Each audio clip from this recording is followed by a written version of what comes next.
대한민국 집코노미의 모든 것 손바닥 보듯 훤하게 부동산을 들여다보는 시간 손바닥 부동산 코너입니다. 오늘은 월요일 이 시간으로 자리를 옮겨서 함께 하게 됐는데요.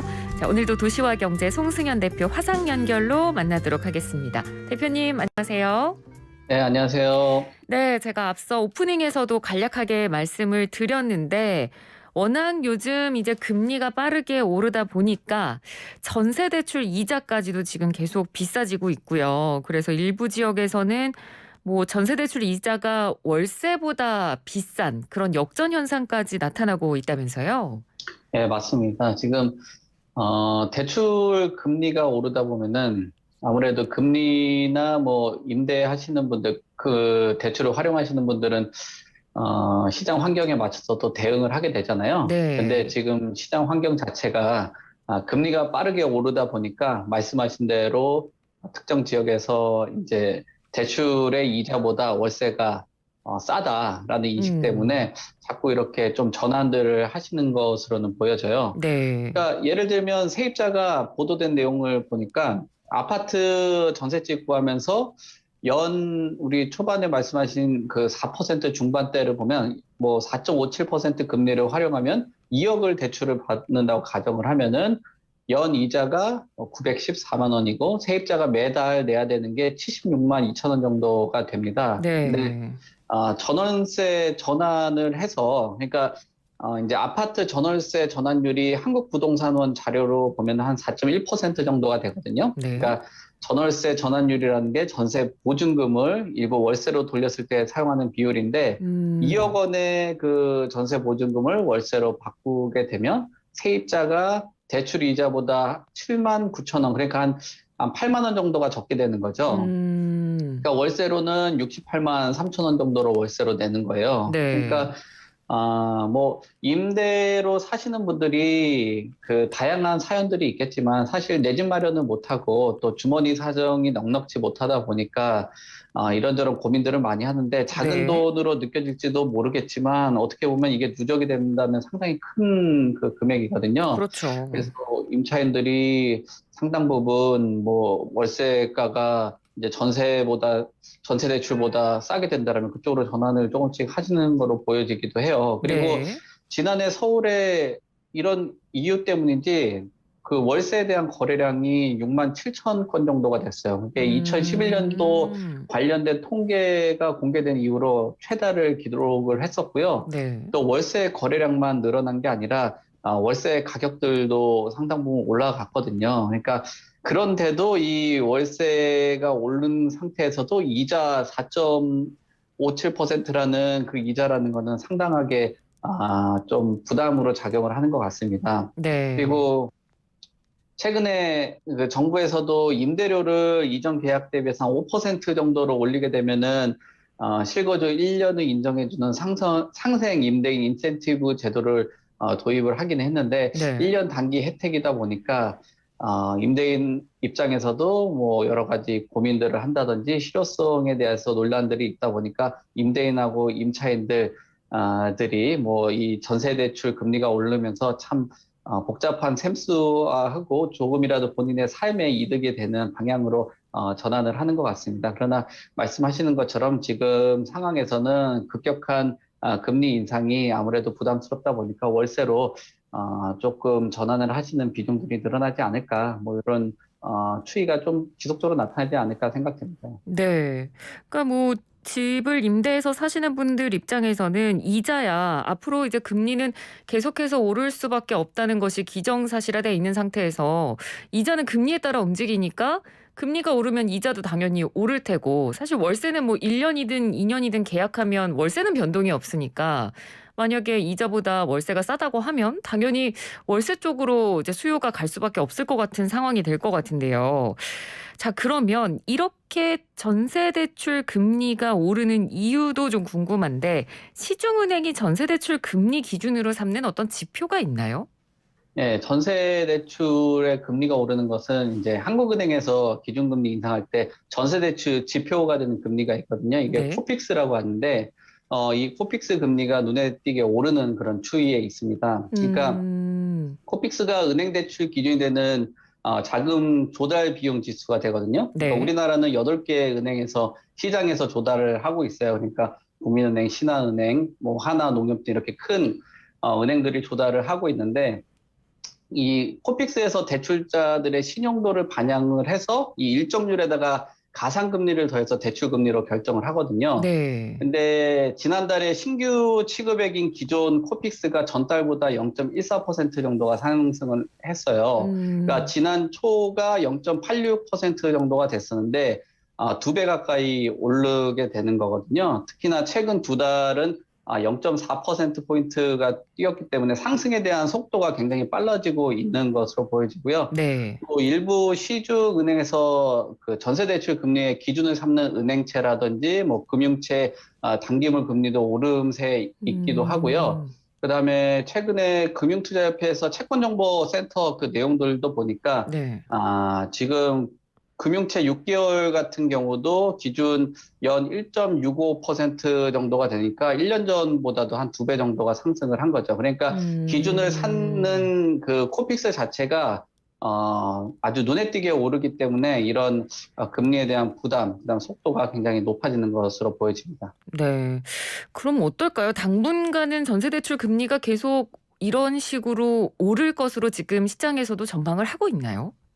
예, 지금 그 금리에 대한 인상에 대한 전망들이 사실 높아지기는 하고 있어요. 왜냐하면은 네. 한국은행에서 기준금리가 1.25%로 인상이 됐지만 인플레이션 우려가 지속되고 있거든요. 또 한국은행이 사실상 통화 긴축이 되는 그 매파적인 통화 정책 방향으로 언급을 하다 보니까 그 음. 물가에 대해 경계심이 높아지고 있고 심지어 연내 2%까지도 금리를 높일 수도 있다라는 전망들이 나오고 있기 때문에 네. 아까 우리 진행자께서도 말씀을 하셨던 그겁니다. 이 월세 같은 경우는 변동폭이 없이 진행이 되지만 음. 이런 그 인플레이션 우려를 통해서 금리가 추가적으로 올라갈 수 있다라는 그 신호가 있다라면은 전세 대출을 받아서 운영을 하는 거에 있어서 굉장히 부담감으로 적용을 받을 수밖에 없거든요. 네. 그러니까 세입자에 대한 이자 분담이 뭐 굉장히 커지고 있고 또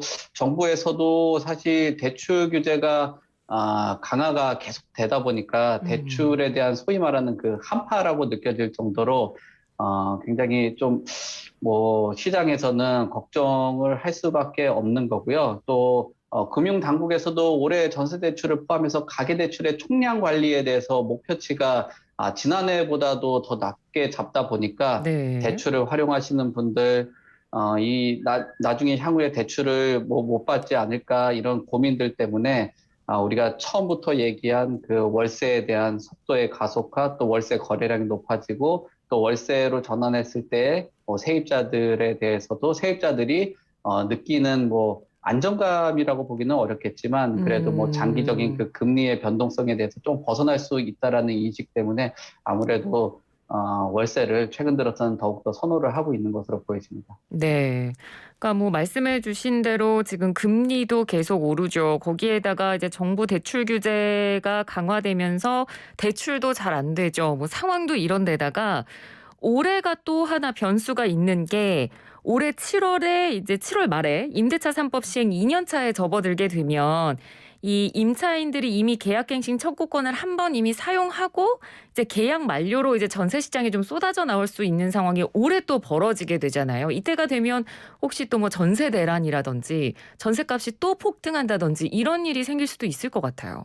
네, 정부에서는 최근 들어서 안정세를 찾아갔다라고 하고는 있긴 한데, 사실 말씀하신 것처럼 이 8월 달에 들어서는 굉장히 좀 긴장을 하고 부작용을 미리 대비하는 게 좋을 것 같다라는 생각을 네. 하고 있습니다. 왜냐하면은 계약갱신 청구권을 사용한 임차인이 말씀하신 그 기간에 전세시장으로 쏟아져 나오고 음. 또 최근 2년에서 한 3년 정도 전세값이 상당 부분 급등을 했잖아요. 네. 그러다면 또 보증금을 돌려주기 위해서 추가 대출 수요도 은행에 몰릴 수 있다라는 음. 거죠. 그러니까 네네. 대출에 대한 문턱도 높아지고 또 이자에 대한 오름세라든지 일시적인 수요 뭐 이런 것들을 걱정을 할 수밖에 없게 되는 거고요.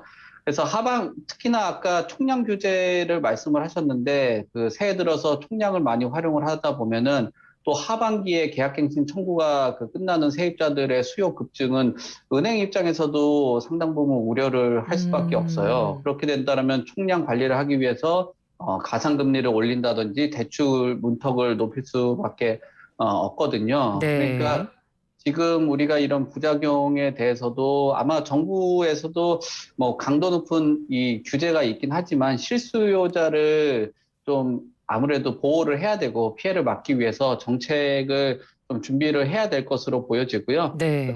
급증한 이런 부채도 해결하는 것은 맞긴 합니다. 근데 총량 규제를 단순하게 억제하는 것은 위험할 수 있다. 왜냐하면 수급이 어느 정도 해결되지 않으면은 뭐 서민들에게 피해가 갈 수가 있고 또 너무 지나친 금리 급등이 된다라면 전세 월세화가 일어나겠지만 이런 것들이 자본을 축적을 해야 되는 젊은 음. 층이라든지 또 노후를 준비하는 사람에게도 영향을 줄 수 있기 때문에 이런 금리 정책에 대해서 최근 뭐 주택 가격의 안정에 도움은 되긴 하겠지만 뭐 네. 항상 부작용들은 할 수밖에 없거든요. 그런 부분들을 최소화할 수 있게 노력을 좀 해야 되고 그 기간이 말씀하신 뭐 7월에서 8월 정도가 되니까 그 부분에 일정 기간 기간이 남아 있기 때문에 지금부터 좀 대비를 해야 될 것으로 보여집니다. 네.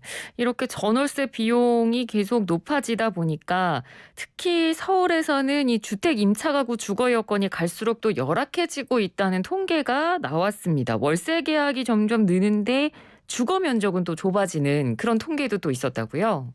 네, 맞습니다. 지금 주택의 임차 보증금 수준이 높아지니까 또 대출이 까다로워졌잖아요. 네. 는 기존에 있었던 면적만큼의 그 주거 공간을 활용하기가 굉장히 어려운 거예요. 그렇다 보면은 음.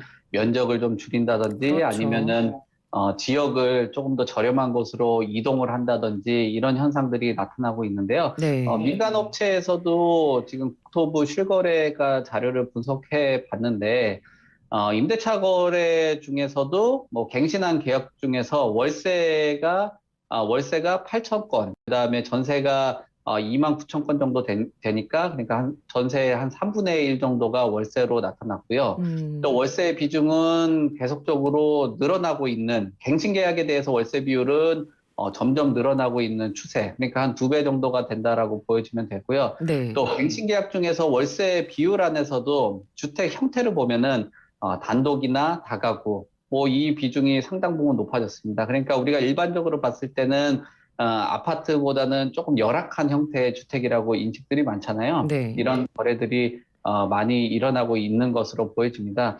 그리고 이런 유형들 자체에서도 거래 유형의 면적들을 보니까 뭐 갱신한 면적은 65제곱미터가 되는데 음. 신규는 50제곱미터가 되더라고요. 그러니까 음.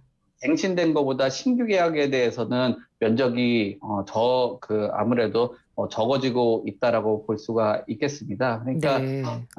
우리가 지금 7월 이후에 또 계약갱신 청구권들이 사용되고 또 임차인 계약 기간이 종료가 된다라면 이런 임차인들 수요라든지 이사철 수요가 겹쳐진다라면은 임대 가격에 대한 문제도 있겠지만 이런 주거질이나 주택의 면적이 줄어진다라는 그런 부담감 또 압박감들이 있거든요. 네. 거기에다가 뭐 결혼을 했거나 또 자녀들이 좀 성장해 가는 상황이라면은 주택 면적을 좀 넓힐 필요가 있고 필요성을 갖게 되는데 오히려 그쵸. 면적이 줄어들게 된다라면은 아마 뭐 주거의 질 개선에 대한 그 불만들이 많이 나올 수밖에 없다라고 보여집니다. 그래서 네. 최근에 대선 후보들의 그 공약들도 보면은 일정한 면적들을 확보를 하려고 노력을 하고 있는 것으로 보여지고요. 최근 4기 신도시의 그 청약 경쟁률을 살펴보더라도 뭐 84제곱미터 이상 되는 곳들의 청약의 경쟁률이 높게 나타나는 것으로 나타나고 음.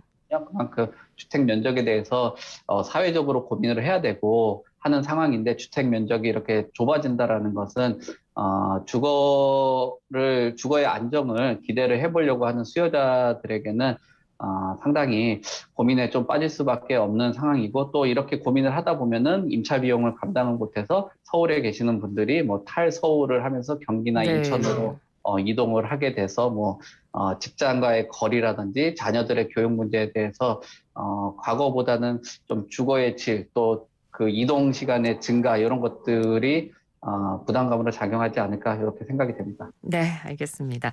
자, 오늘도 손바닥 부동산 도시화 경제 송승현 대표와 함께했습니다. 대표님 고맙습니다. 네, 감사합니다.